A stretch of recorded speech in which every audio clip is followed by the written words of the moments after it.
Good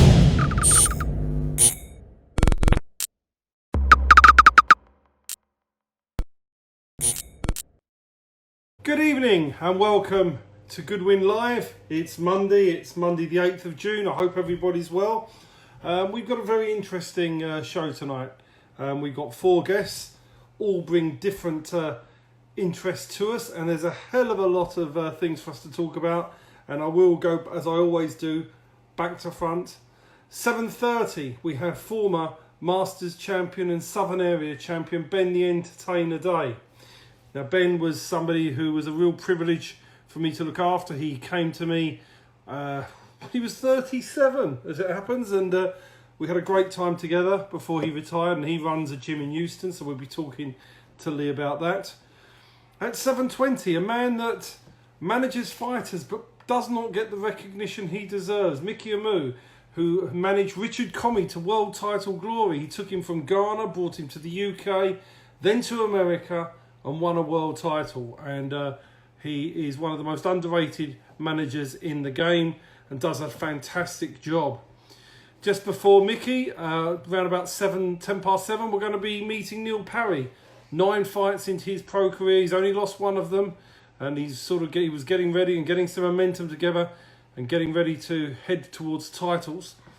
But first, we've got one of boxing's probably unsung heroes, probably an example. A man that's been in boxing for quite a while, has got a very, very good reputation within the sport, but probably not that well known to people who aren't really involved in the sport. And we're going to discuss why that is. And that's a man by the name of Ian Burbedge. And I'm going to be speaking to Ian first. So I'm going to try and touch base with Ian, and then we'll be away. Ian is here. Doesn't seem to be here, Ian, so we'll give it a couple of minutes. If Ian's not here, I'll just talk to you a little bit before he comes on board. Seen today that Frank Warren has announced that he's trying to do the middle of July and hoping to get the Board of Control behind him to be ready to go middle of July, and Eddie Hearn's looking to do the last week of July. So hopefully, all things being well, we'll have a bonanza of behind closed doors boxing.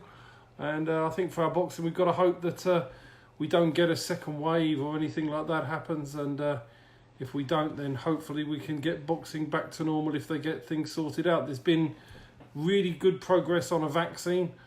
So if that comes to fruition, you might even get boxing back towards the end of the year, generally with crowds and stuff like that. So we can only hope that happens for us in boxing. But that's very important, and that's the news really from today. So we've got that to look forward to. America ESPN, they're back tomorrow behind closed doors. Although my understanding is there hasn't been a TV broadcaster in the UK that's picked that up. It's a real shame that we're not going to be able to see live boxing from America tomorrow. But as I say, we've probably got about a month or 5 weeks or so before Frank gets it underway, and we're looking forward to that happening as well. I'm just going to give it one more go and see if Ian is here. If not, we will move on. But I'm going to try and see if Ian has been able to join us. No, can't. So we are going to move to Neil Parry. Neil was due on about 10 past, but he's going to be on a bit earlier. So let's get on. That's Dave Fallon, Dave, boxing manager. He's here, so good to see Dave on here. Neil, how are you? How you doing, mate? You all right? I'm not bad. How you been coping in lockdown? Yeah, all right, thank you. It's been a bit of a up and down sort of few weeks, but yeah, no, I'm doing all right. I'm healthy, which is the main thing. So yeah, I'm all right. How are you? All your family well and everything? Yeah, everyone's keeping well, which is nice. So yeah, no problems here, which is good. Good to see you. Are you at work or are you furloughed or? Furloughed now. I was at work, but yeah, I've been furloughed now, and then hoping we should be going back for the 22nd of June. Hopefully, ready to reopen gyms sort of when it's possible, really. We're going to talk in a minute about your career so far and the improvements you've made very much since your link up with Billy Rumble in recent times. Yeah. So what's your feelings about the lockdown? How long in your mind is it going to be until you get back in the ring? I'm not sure how long it's going to take till I'm back in the ring, but I've sort of, the way that I view it is when it's safe to do so. So like, if people, so for example, certain managers, promoters that are putting shows on in October, September, October, where it's not 100% safe to do so, I don't really see the point in that, because for me, someone who has to sell tickets, if you're going to be put in a position where you've got to fight in October, November, but actually it's not safe to do so, you're probably going to sell half the amount of tickets that you need to do, and then probably in reality have to pull out anyway, which then will affect your career going forward. So I don't know when it will be, but as long as it's safe to do so is when it should restart, if that makes sense. Can I compliment you? That's probably the most intellectual answer I've heard from any boxer since we've been in lockdown, either on here or on the internet. I mean, it's absolutely spot on, absolutely spot on. And I mean, that's what I've been saying for a while. You've got to get people to feel safe. The only way to feel safe is for the virus to disappear, or to get herd immunity via a vaccine. And then you've got a leading period from that, haven't you? You've got to have at least 3 months from the time people feel safe for a boxer to get in conditions, sell tickets, and get started again. I think that's no, that's my opinion on it. I know everyone's eager to get back in the ring, and I am as much as anyone else, and I want to be back into the gym. I was just talking to Bill this morning, just saying how much I miss sort of that gym contact, but actually, everything needs to be right. Like, I've got families, I've got a baby on the way. Everything needs to be right, and everything needs to be safe. So that's my views on it at the moment. I'd love to fight in September, October, November, but if it's feasible and if it's right to do so. I mean, I think the behind closed doors will be as safe as it can be. I think that the issue is going to be that I think anybody that tries to put boxing on with a crowd just because they're going to be allowed to do it, I don't think that's responsible when there's a virus around. I think that's crazy. For me, I wouldn't be confident being involved with the show until the virus isn't there anymore. I mean, it's not fair to anybody, boxers, people coming to watch. I think it's very important to. I was speaking to Mo Pryor, another promoter, I think on Sunday, like yesterday, and he said the same thing. I mean, he's not even remotely looking at putting shows on at the moment, and that's the right. It's totally the right way to be. So let's talk about your career. You're 7-1-1. You built up a winning streak. Had a loss. What happens to a lot of boxers early in their career, and boxers that lose early on. I often stress we can give you so many examples. People like Anthony Crolla, he lost to a journeyman and became a world champion. It's that doesn't matter. It's what you've learned from it. And I think there is no doubt that you are one of the most improved boxers that I've got on, like, within our team, our group of Goodwin Boxing in a long, long time. I mean, the improvement's been massive. So what do you put it down to? I believe it doesn't all come down to me at all. A lot of it, and I've got to give a lot of thanks to my coach for doing it, because I was in a position 18 months ago, nearly 2 years ago, when actually I didn't want to box anymore. I was completely finished with the sport, and I'd lost and I drew. I got injured and everything like that, and I was finished. I was completely done. But I got talking to Billy and went back to the gym. And to be honest with you, he's completely changed my thoughts and what I can achieve in the sport. And now I believe that I'm doing everything the right way now. I'm training how I need to be training. I'm dieting, and I'm taking my career a lot more seriously. And now I've got the confidence that I needed to go on and achieve those things. So a lot of it does go down to the confidence that Billy has instilled in me. And so what's your aspirations now? I mean, now you've got that confidence, and you come across to me as a much more confident individual. And I think maturity, and maybe you say you're having a baby at home as well, and that helps with the training. So realistically, what are your aims now? I think I want to fight for the Southern Area title. I believe I believe I can win that. I believe that with the right preparation, then that's definitely something that we can achieve. I'd love the opportunity to even fight for that title. So that's the first aim, and then if anything else comes of that, then fantastic. You know, I'm quite an honest and upfront person. I'm not going to go on and win a world title. That's absolutely fine for me. I have a job that pays my bills. I love boxing, and to take home Southern Area title for me would be the best thing ever. Yeah. So tell us about your experience before you turned pro, because you've had the ups and downs and an emotional roller coaster since you've been there. You've had the difficulty of which I explain to so many boxers all the time. I've spoken to a boxer who signed today with us, and I try and impress how hard these ticket sales are. It's so difficult, and anybody that dismisses that are crazy. It's one of the hardest things, isn't it, for you to actually do? Ticket sales in itself is its own battle. I mean, you've got the training and you've got the diet and everything like that, but actually, ticket sales is the hardest part of being a pro. A lot of people will buy tickets for your debut and your first couple of fights, but until you're in the mix for titles, the ticket sales, which I've sort of experienced, does go off. So it is deflating at times, but at the same time, you need to understand that people have got to pay their hard-earned money to come and watch you fight, and it's not a cheap day out. So as much as, you know, your first few fights, you may get 150, 200 people, but that does die down until you're, you know, sort of going to that higher level. So yeah, ticket sales is so difficult, and every single person that buys a ticket, like, I don't think you realise how much boxers appreciate it, because it is the difference between fighting and not fighting. It is very difficult. So tell us about your career before you became a pro. So you tell us about what you did before. So I didn't have a great deal of amateur experience, really. I had 18 fights, 11 wins, and 7 losses. No, that's right. Which isn't the greatest of records in the world, I'll admit that. But I'm actually really quite proud of it, in a sense, because I was 15 years old and I had a record of 7 fights with 1 win, and I've been beat 6 times. And as a 15-year-old boy, it's quite deflating, and at times the amount of kids that would have walked away from the sport at that time is quite high, and I didn't, and I stuck at it, and I continued to train, and I worked hard, and I started getting the results, and I started winning. And what I'd done towards the back end of my amateur career, I was really proud of, because actually I went 9 fights unbeaten, and, you know, really done what I needed to do, which I was really happy with. So then how old was you when you turned pro? 21.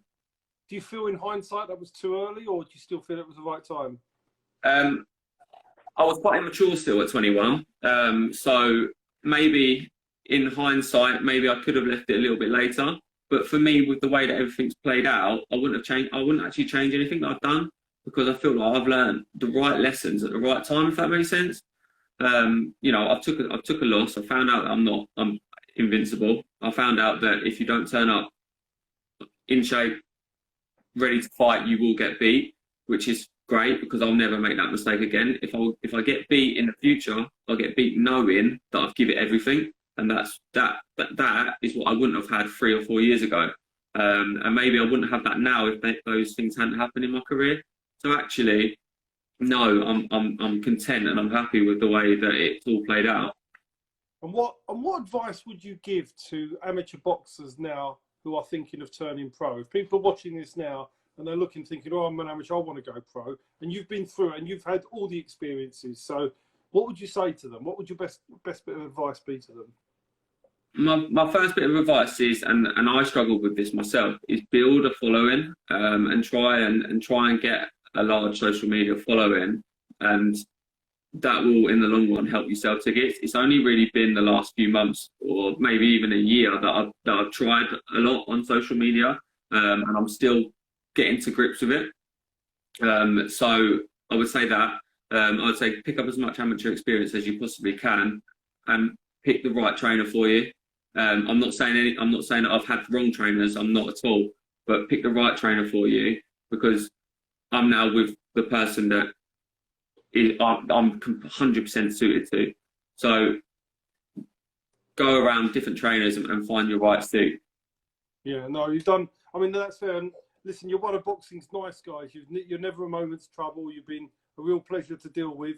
And I really do believe that you're going to pick up a minimum Southern Area title. And I'm looking forward to the night when that happens, because I think it will be quite, I know what you've gone through, and to go and pick that Southern Area title up will be magical for you. And I'm absolutely convinced you're going to be able to do it. So all the best with that, Neil. And thanks a lot for joining us tonight. So really good talking to you again. And I'll see you when it's all over. Cheers, Steve. Take care, Neil. See you later. Bye. And that was Neil Parry, who will win a Southern Area title bare minimum. I'm going to have a look to see whether Ian Burbedge has joined us. If not, we'll move on to Mickey Amu, the world champion manager. So we'll see whether Ian is here. I'm not sure if Ian has joined us late. If we can't, we'll move on.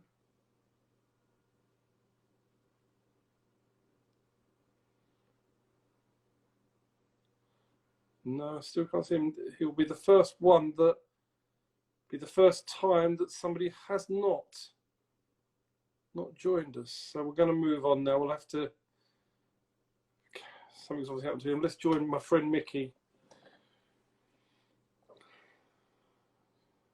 Now, Mickey Amu, who's Richard Comey, Duke Meeker, 2-star people that ranked in the top, one world champion, and one guy that's on the verge of a world title shot. But I think he's lost. I think it's his first time he's tried to use this. Let's try again. Got to try again, Mick. Just press the accept button and we'll be away.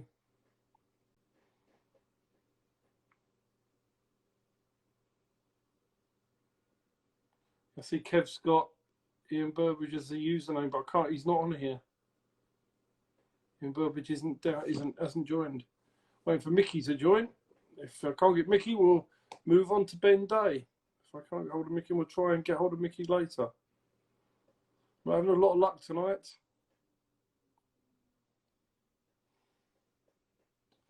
Right, I'm going to move on to. Don't know where Mickey's not accepting, so we'll move on to Ben Day. We'll go back and pick up. No, Kev said that's his username, but he's not here. No, he's not here. Okay, let's go.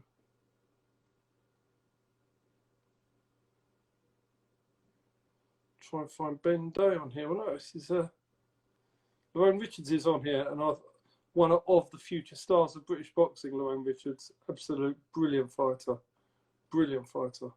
If you haven't watched Lorraine Richards box, go and watch him, because he's an absolute pleasure to watch. Really good thing. So let's join Ben.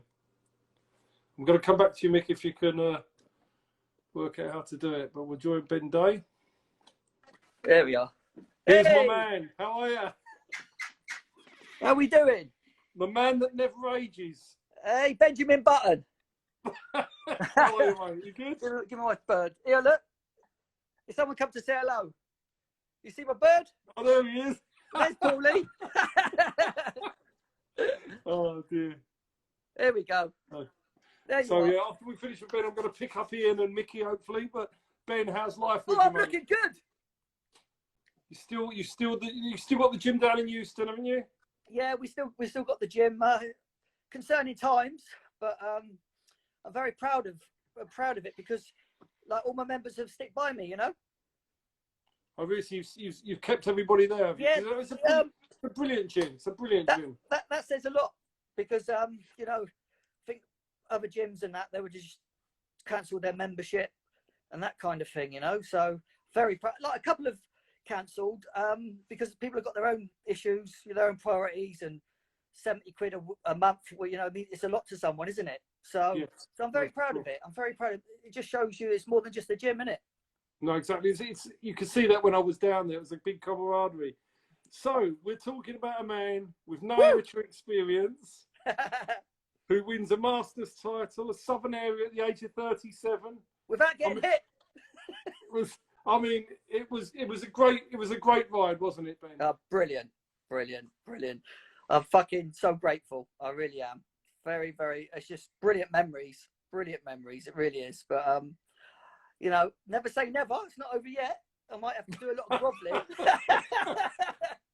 So when you look back on your boxing career, because what you achieved with absolutely no amateur experience, and I remember, you know, you said you just learned on the job, was nothing short of outstanding. And Yeah. when you look back on it, what are your highlights from your professional career? Do you know what? To me, it was kind of like a blur, to be honest. It was just like, when you said to me, fight for a Southern Area title, I'm like, what the fuck is that? Because I was like, I'm just like so new to the game. I'm so new to the game. I didn't know much about it really. I just joined Rooney's boxing gym. Do you know John Rooney? Yeah. Yeah, so I joined Rooney's when I got done for drink driving. And I just thought, you know, I'll give it a go really. And I did up his gym, and I just started sparring everyone, and I was doing all right. And then my mate Mick Collier granted me a license, so I thought, yeah, might as well we'll just go for it. And it's just been an absolute blur since. Like, you know, when I fought Robin Deacon on my debut, I was just like, oh man, it was just crazy. So I had one white collar fight. A year later, I had another white collar fight. A year later, I was punching Robin Deacon in the head. Like, it's just, and then obviously I went all the way to win a Masters in the Southern Area without a loss. And I was just like, fucking looking back, I have to pinch myself because it's a great achievement, right? 100%. And even after you won the Southern Area, you had an absolute ding-dong battle with Floyd Moore, which could have gone either way, didn't you? And it was just a fantastic fight, wasn't it? Toe to toe. Toe to toe. Respect to Floyd. You know, I wasn't down at all after that because you know, I believe it could have gone either way, really. To be honest, it depends, you know, what style you like, or, you know, it's just an opinion of the referee. And you know, I think 2 points. I lost by 2 points or whatever. I don't know. So there's nothing to be upset about at all. Nothing to be upset. No. I'm very proud of myself. It was smashing. I missed it. So what is there? So what's in your? I mean, you gave the entertainer was an apt nickname. You gave everybody entertainment every second you were in the ring. I think you're missing a bit of entertainment there, Steve. I think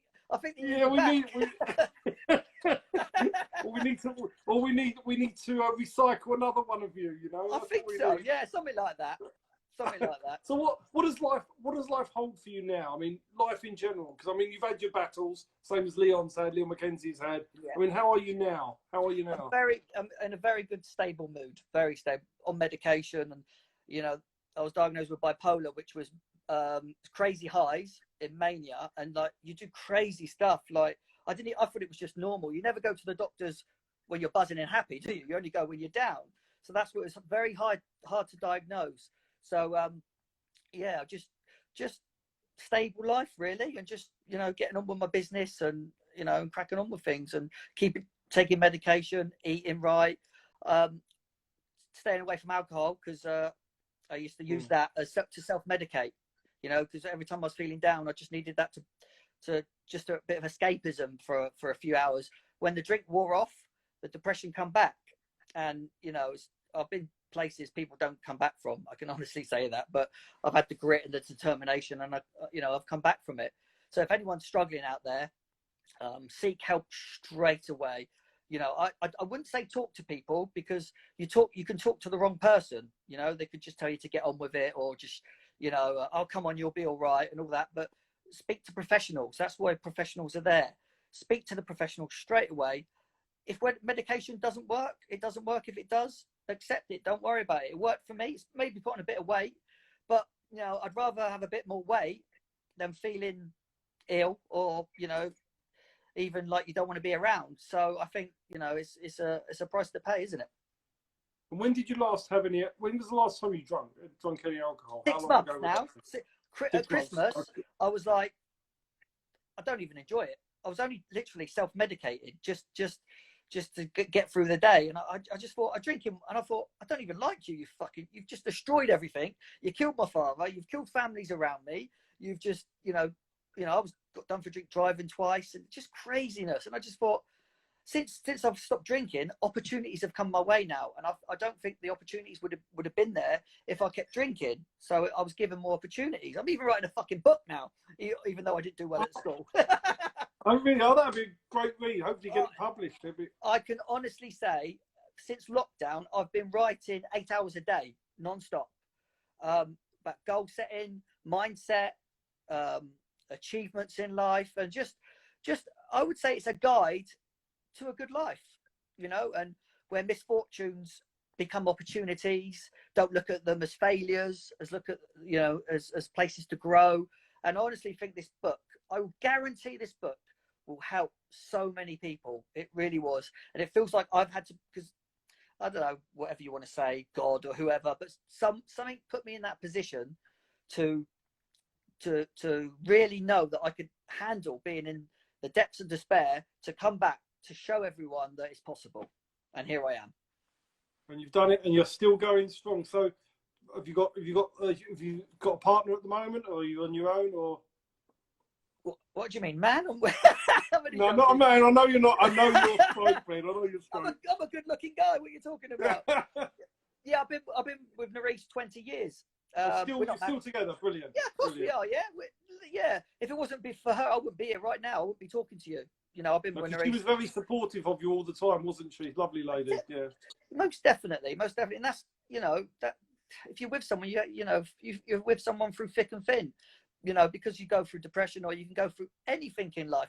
You know, you get your hands and your arms cut off. You listen. That's part of it. It doesn't mean you've got to be married. You're with them, and that's what we've got. Something special. Yeah, no, it's brilliant. Well, Ben, I'm so glad to see you in such great form. It's really good to speak to you again. And the parrot. Yeah, and the parrot. And when this is all over with, I'll come down to London and we'll go out for a bite to eat, because I really want to catch up with you. So no alcohol. No alcohol. All right? No alcohol. No water, Diet Coke, and some food. That sounds like a good plan. Great speaking to you. All right, you take care. You take care, Ben.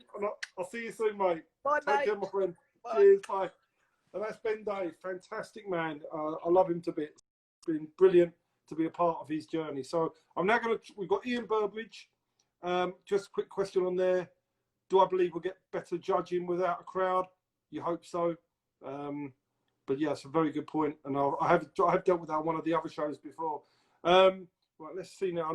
We need Ian Burbedge and Mickey Amu to finish this off with. So let's try and see who we can. So we missed them earlier. Let's try and get hold of them. It's been difficult tonight.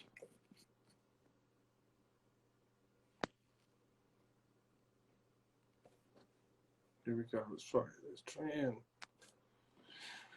We'll try Ian, and then we'll try Mickey again, and then we'll get everybody on with any luck.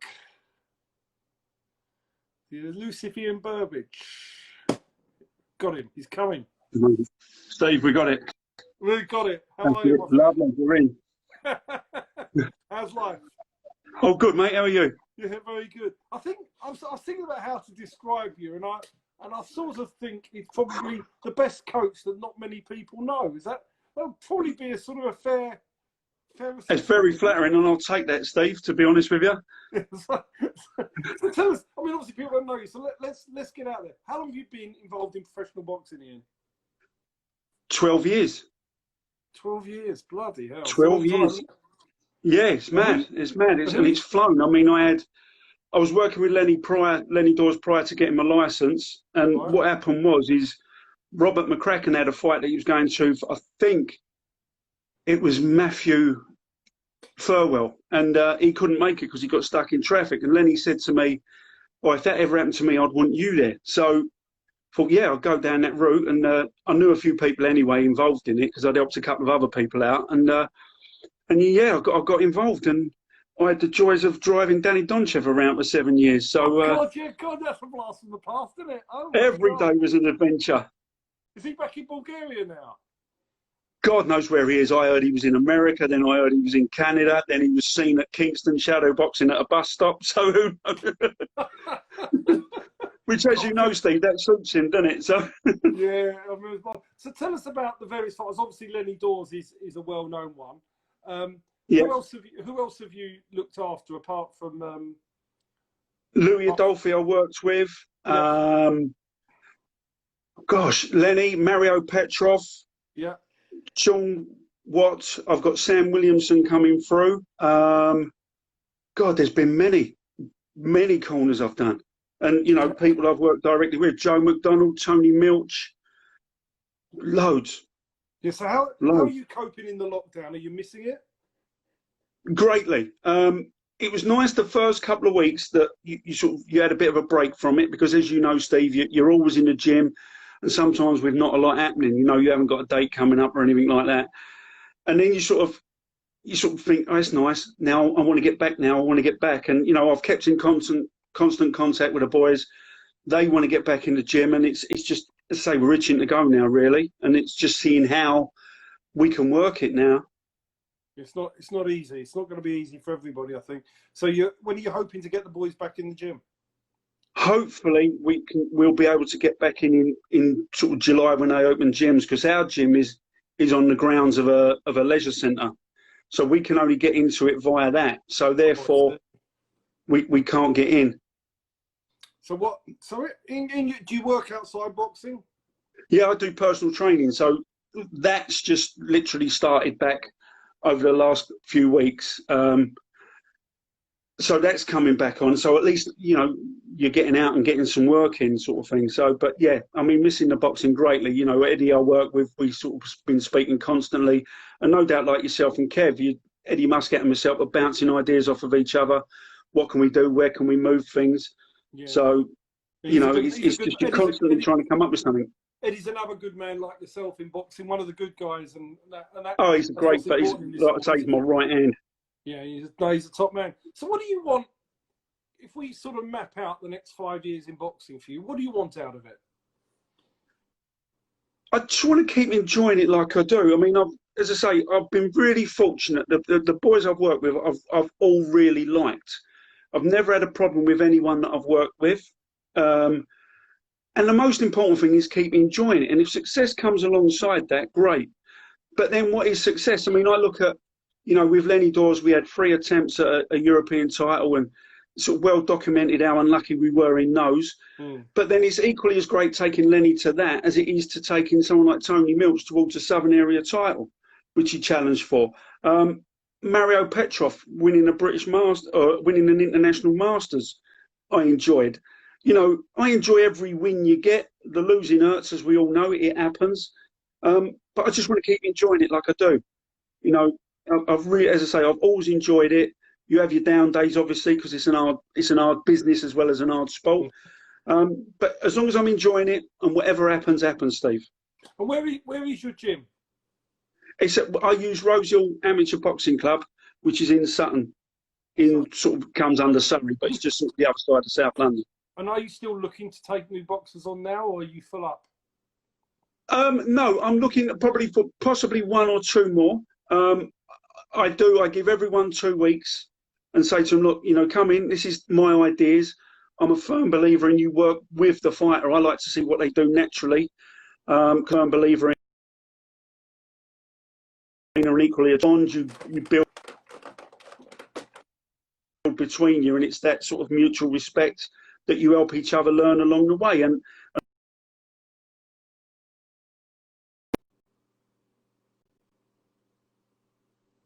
they can go with no hard feelings whatsoever. If they want to stay and they mix with the others in the gym and everyone likes them, great. Because I want, place. I want everyone to get on with everyone. Entitled to,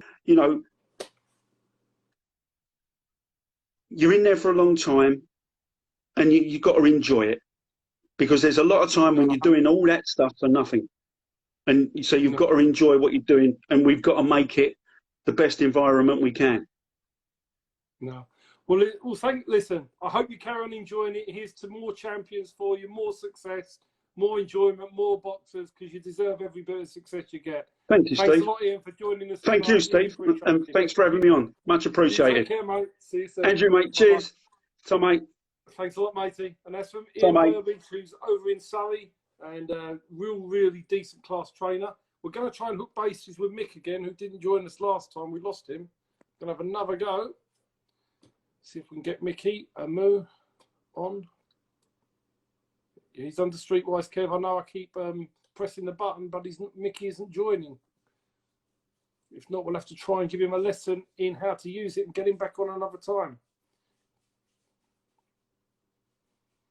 I think we need to do a dry run with him. This seems like a Chris Mason moment where we couldn't get Chris on and we had to get him back on another day.